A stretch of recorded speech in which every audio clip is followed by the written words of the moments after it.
오늘 이 본문의 말씀을 통해서 믿음으로 말미암아 주어지는 이 구원에 관한 소중한 교훈을 여러분과 함께 살필 때 말씀의 은혜가 저와 여러분 안에서 주어지고, 그래서 구원의 확신을 가지고 사는 은혜가 있기를 주님의 이름으로 축원합니다. 첫 번째 우리가 생각해 볼 말씀의 내용은 구원과 관련해서 두 종류의 사람이 있다는 겁니다. 율법의 사람과 믿음의 사람입니다. 본문 5절 6절을 보시면 모세가 기록하되 율법으로 말미암는 의를 행하는 사람은 그 의로 살리라 하였거니와 믿음으로 말미암는 의는 이같이 말하되 네 마음에 누가 하늘에 올라가겠느냐 하지 말라 하니 올라가겠느냐 함은 그리스도를 모셔 내리려는 것이다. 자, 이 말씀에 의하면 두 종류의 사람이 있죠. 첫 번째 종류의 사람은 율법의 사람이에요. 이 말은 모세에게 주어진 율법으로 말미암아 그 율법을 지킴으로 말미암아 우리가 의를 행하고 그 의를 행하면서 우리가 의롭게 되어짐으로 구원을 받으려고 하는 사람, 그게 바로 율법의 사람입니다. 이러한 생각을 가진 전형적인 사람이 바로 이스라엘 사람들, 즉 유대인들입니다. 이것은 어떤 면에서 오늘날 신앙생활을 하면서도 또 잘못된 이단들이 주장하고 있는 그런 어떤 율법을 강조하는 그런 면에서 지극히 종교적인 사람들이 가지고 있는 모습이기도 합니다. 물론 율법을 지키려고 하는 그들의 노력은 참 우리가 평가할 수 있는 거지만, 그러나 그런 평가와 구원은 별개의 문제인 것입니다. 율법의 의로서는 우리는 구원받을 수가 절대로 없다. 이게 성경의 선언입니다. 우리가 종교적인 절기를 지키고 어떤 종교적인 행위를 행하고 율법이 가르치는 구체적 도덕을 행하기 위해서 노력하지만, 그런 것으로 말미암아 율법이 요구하는 완전한 의에 이를 수 있는 사람은 이 지구상에 단 한 사람도 없다. 이것이 바로 성경의 선언입니다. 얼마나 기가 막힌 모습입니까? 하나님의 율법대로 살면 구원받을 수 있다고 생각하고 그 율법을 지키려고 노력하지만, 그러나 그 율법을 지킬 수 있는 사람이 단 한 사람도 이 지구상에 없다라고 하는 이 사실, 여러분 얼마나 안타까운 일입니까? 그런데 또 한 종류의 사람은 믿음으로 의를 얻으려고 하는 믿음의 사람입니다.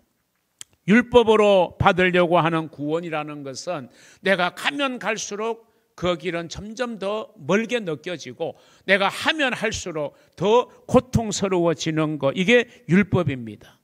그러나 예수 그리스도를 믿음으로 우리가 구원받는 이 구원은요, 쉽고 또 이것처럼 우리의 가까이에 있고 이것처럼 확실한 또 구원은 없다라고 하는 사실이죠.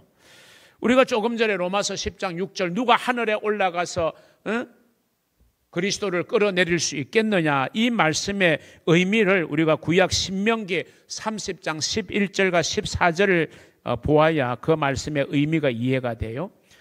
내가 오늘 네게 명령한 이 명령, 결국 이 명령은 모세에게 주신 율법 아닙니까? 내게 어려운 것도 아니요 먼 것도 아니다. 그런데 우리가 현실적으로 율법을 지키는 것은 굉장히 멀고 어렵잖아요. 그런데 사실 율법을 하나님이 우리에게 주신 것은 그것을 우리에게 멀게 하고 어렵게 하려고 준 게 절대로 아니라는 거예요. 오직 그 말씀이 네게 매우 가까워서 어디에 있고 너의 입에 있고 너의 마음에 있은즉 네가 이를 행할 수 있느니라.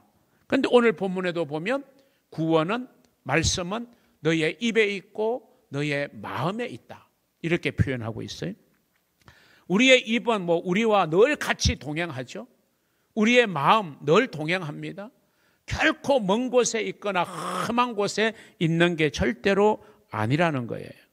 그러니까 하나님이 주신 명령은 한마디로 말하면 우리가 율법으로 그걸 이해하려고 하니까 그게 굉장히 어렵게 느껴지고 멀게 느껴지지만 구약이 말씀하고 있잖아요. 하나님이 주신 명령은 내게 어려운 것도 아니고 멀리 있는 먼 것도 아니다. 이렇게 분명히 말씀하고 있고, 그리고 그것은 네가 얼마든지 지킬 수 있다라고 말씀하고 있습니다.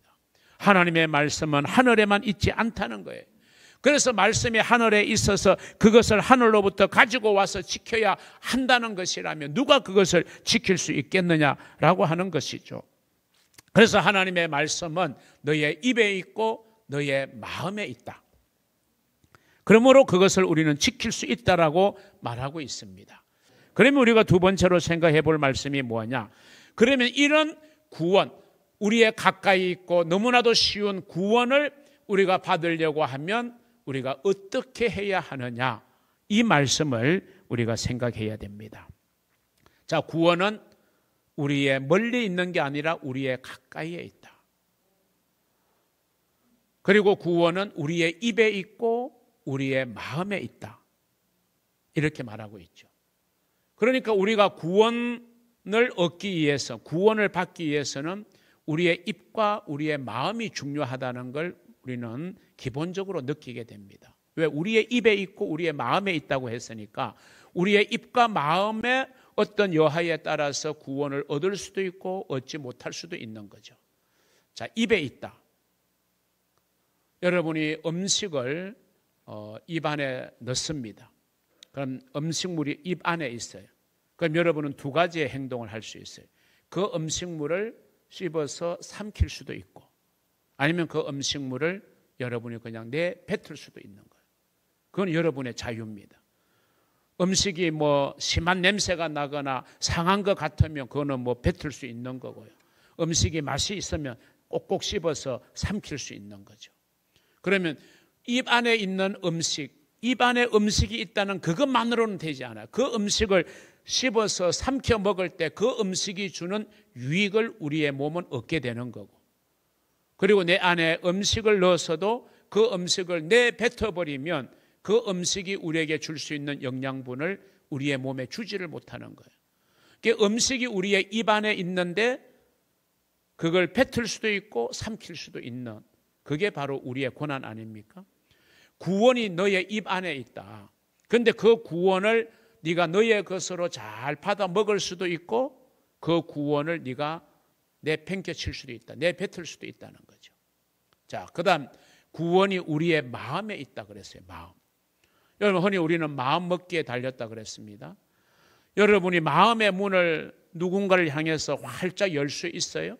그러면 그 사람과 대화는 원활하게 이루어져요? 그런데 어떤 사람에 대해서는 내가 아예 마음의 문을 딱 닫아버려요.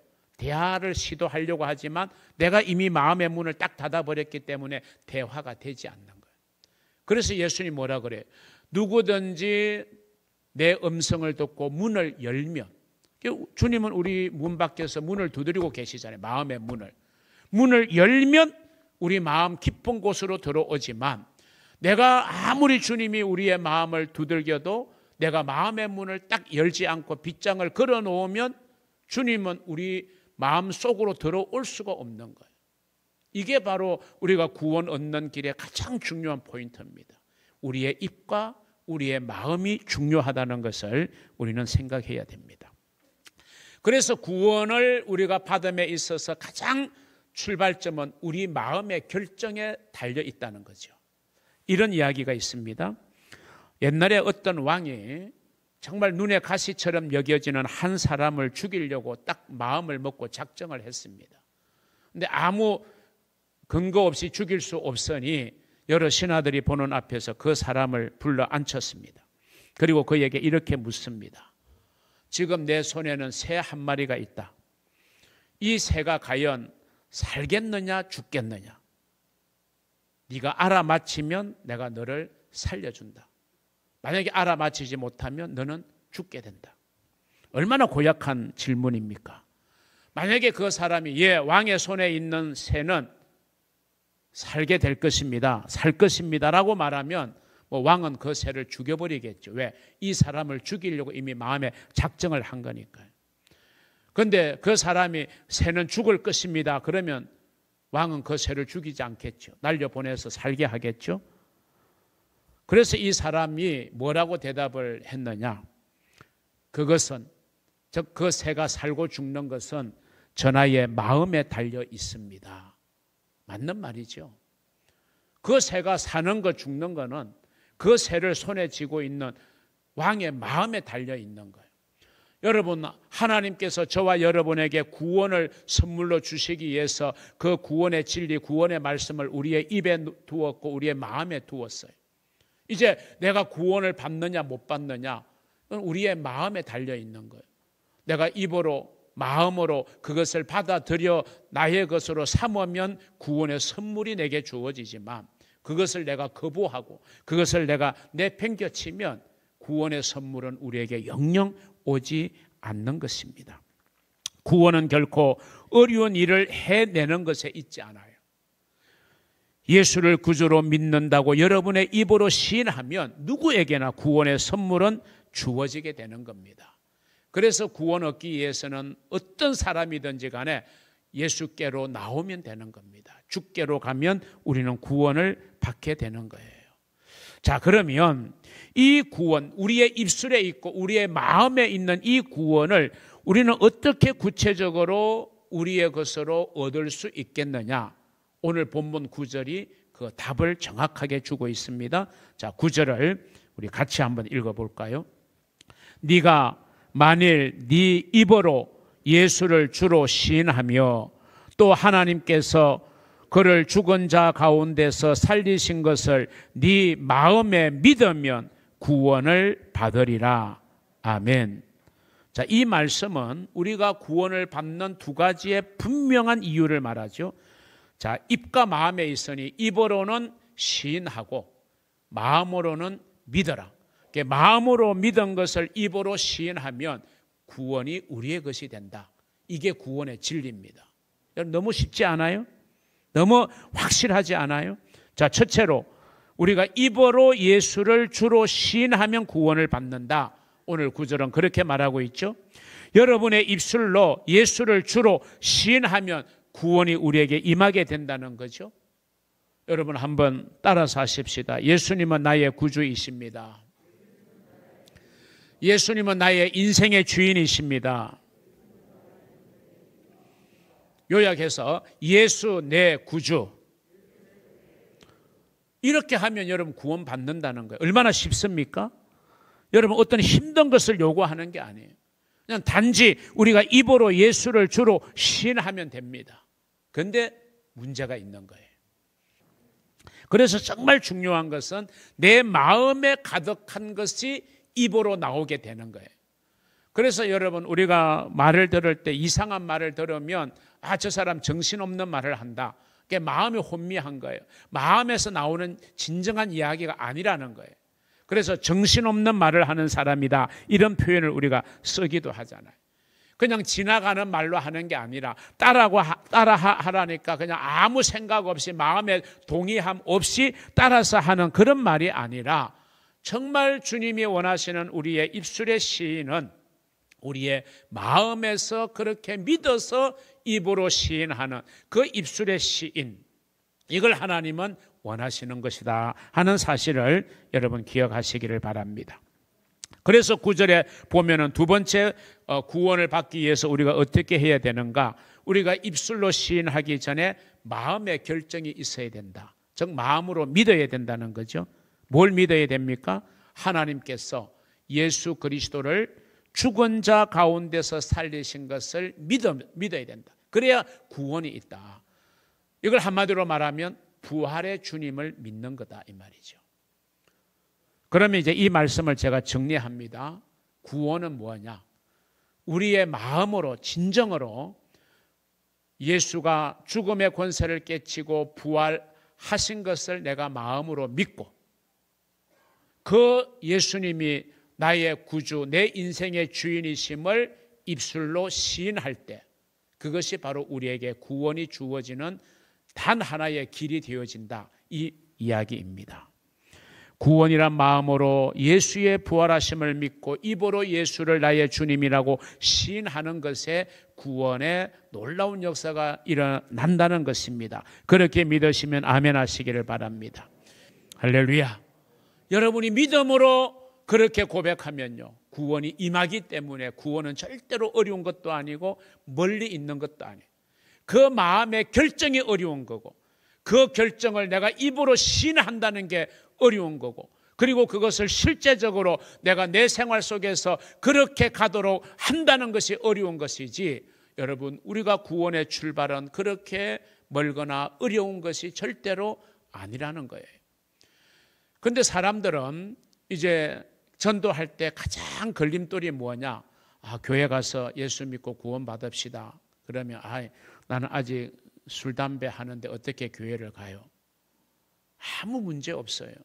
여러분, 술, 담배 한다고 교회 못 나오고 술, 담배 한다고 예수 못 믿습니까? 그것 아니에요.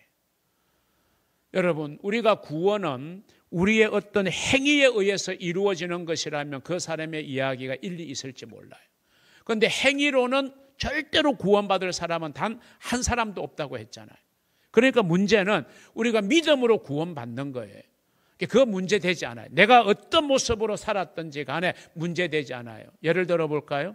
예수님이 십자가에 달렸어요. 양편에 두 흉악한 강도가 달렸어요. 얼마나 흉악한 죄를 지었으면 십자가에 사형을 당하겠어요. 그런데 그 중에 한 사람이 예수님을 향하여 뭐라 그럽니까? 주여, 당신의 나라에 임할 때 나를 기억해 달라. 주님이 뭐라 그랬어요? 야, 네가 그렇게 흉악한 죄를 짓고도 구원을 바래? 응감생심이야. 말도 안 되는 소리 하지 마라. 그런 말 하셨어요? 네가 오늘 나와 함께 낙원에 있으리라. 할렐루야. 여러분, 우리가 행위 때문에 교회 오기를 꺼려하고 예수 믿는 걸 꺼려할 이유는 하등 없습니다. 예수 믿고 구원받으면, 구원받아 살게 되면 그 다음부터 내 삶이 달라지기를 시작하는 거지, 내 삶이 달라진 다음에 우리가 구원받는 게 절대로 아님을 기억하시길 바랍니다. 이스라엘 백성들이 하나님의 구원으로 출애굽했습니다. 율법을 먼저 줘가지고 이거 지키면 내가 너를 출애굽시켜주고 율법 안 지키면 너는 영원히 애굽에서 죽어야 돼. 이렇게 하셨어요? 아니잖아요. 그냥 무조건적으로 하나님의 은혜로 그들을 건져내셨어요. 그리고 출애굽한, 즉 구원받은 하나님의 백성 이스라엘 민족에게 그 다음에 주신 것이 율법이에요. 그리고 그 율법을 받았지만 그들이 부족하기 때문에 그 다음에 주신 게 뭐냐? 성막을 짓게 하셨어요.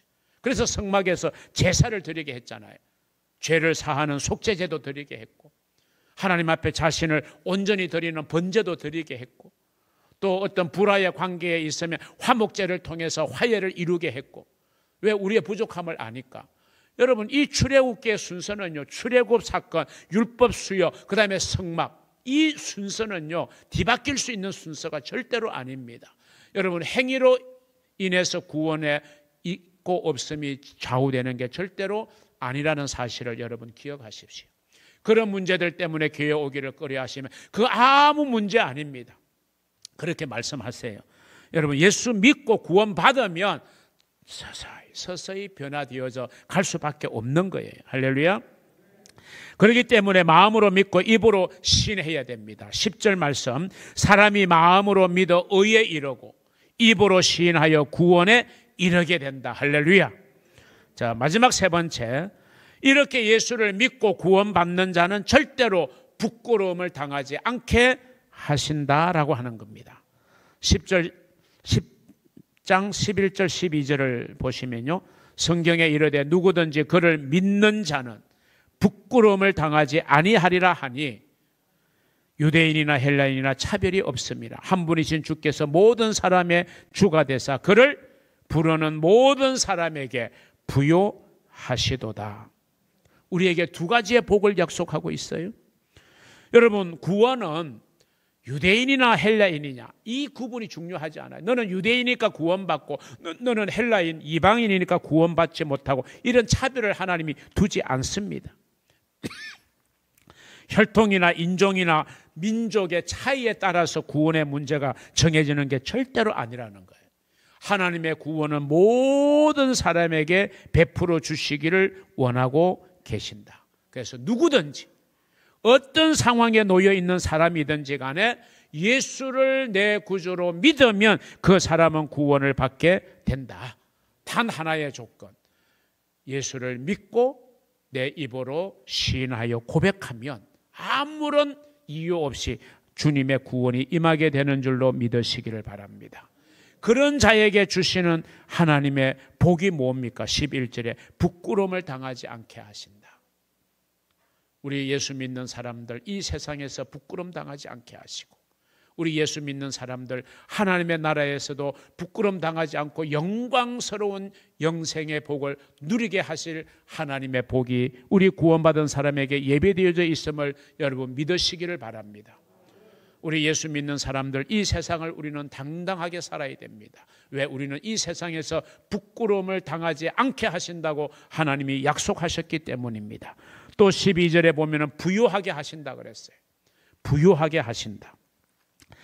예수를 믿는 자에게 하나님은 영적인 부유, 심령의 부유함을 주셔요.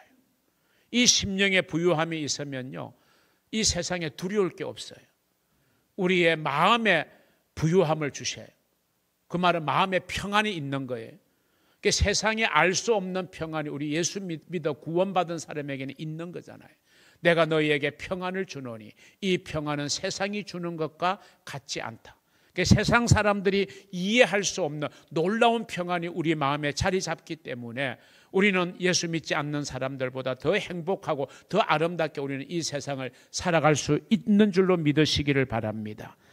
주님은 우리에게 물질의 부유함도 주실 것입니다. 우리의 삶의 부유함도 주실 것이고, 여러분의 가족들, 여러분의 자녀 손들의 부유함도 우리 하나님은 약속해 주셨습니다. 이 부유하게 하실 하나님의 약속을 믿음으로 받으시기를 주의 이름으로 축원합니다. 그래서 오늘 본문 마지막 13절 같이 한번 읽어볼까요? 누구든지 주의 이름을 부르는 자는 구원을 얻으리라. 할렐루야. 그렇습니다. 누구든지 그 어떤 사람이라도 어떤 삶의 모습으로 걸어왔던 사람이라 할지라도 그 사람이 어떤 상황에 놓여 있든지 간에 누구든지 아무에게나 주의 이름을 부르는 자에게 구원을 허락해 주시는 하나님의 은혜, 하나님의 약속, 하나님의 말씀을 여러분 믿으시기를 주의 이름으로 축원합니다. 사랑하는 성도 여러분, 우리가 구원받는 길은 절대로 멀거나 험하지 않습니다. 참으로 간단하고 참으로 단순하고 참으로 우리의 가까이에 있습니다. 예수 그리스도를 구주라고 내 마음으로 믿고, 그리고 그 마음의 믿음을 우리의 입으로 표현하고 시인하면 우리는 구원을 얻습니다. 구원은 우리가 하늘에서 별을 따와야 하는 것처럼 어떤 행동을 원하는 것도 아니고, 구원은 우리가 바다에서 진주를 발견하여 그 진주를 캐내어서 주님께 드림으로 얻는 것도 절대로 아닙니다. 구원은 우리가 산을 넘고 바다를 건너는 것과 같은 우리의 어떤 행동, 행위에 의해서 절대로 일어나는 것이 아닙니다. 구원은 이미 여러분의 입에 있고 여러분의 마음에 있습니다. 여러분이 마음으로 우리 예수 그리스도께서 저와 여러분의 구원을 위해서 이 땅에 오셨고, 우리의 죄를 담당하기 위해서 십자가에 달려 죽으셨고, 우리를 의롭게 하고 우리에게 영원한 생명을 주시기 위해서 부활하신 주님을 여러분이 마음으로 믿으시고, 그 주님이 나의 구주이시고 내 인생의 주인이시라는 사실을 여러분의 입으로 고백하면 구원의 은혜가 여러분 모두에게 임하게 된다는 사실을 여러분 믿으시기를 주의 이름으로 축원합니다. 이렇게 믿음을 가지고 구원 얻어 살아가는 저와 여러분에게 우리 하나님께서는 하늘의 평안을 주시고 우리에게 기쁨을 주시고 우리에게 능력을 주시고 또 우리 안에 성령을 주셔서 우리와 더불어 일하게 하시고 더불어 나아가게 하시니 이 얼마나 복된 일입니까? 이 세상에서 부끄러움을 당하지 않게 하실 그 하나님을 바라보면서 이 한 해도 승리의 길을 걸어가는 복된 성도들 다 되시기를 주님의 이름으로 축원합니다. 축원합니다.